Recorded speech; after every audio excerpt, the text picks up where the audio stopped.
Biz geliyoruz, biz. Çıktık açık alınla, başımızda parlayan güneş, gönlümüzde sen varsın.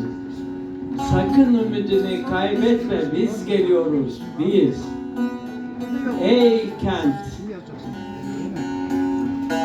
çok üzgünsün. Sana zarar verenlere kızıyorsun. Azgın vurguncular geldi, suyunu havanı kirletiyorlar. Yeşilini doğanı yok ediyorlar. Üzülme artık, biz geliyoruz.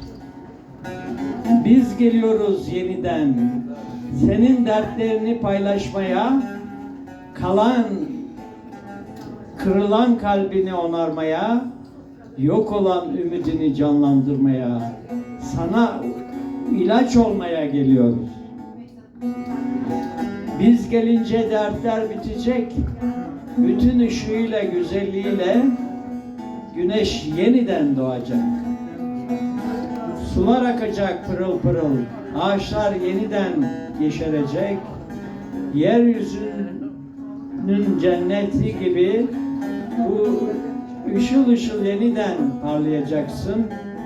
Sakın unutma, kaybetme. Biz geliyoruz, biz. Teşekkür ederim.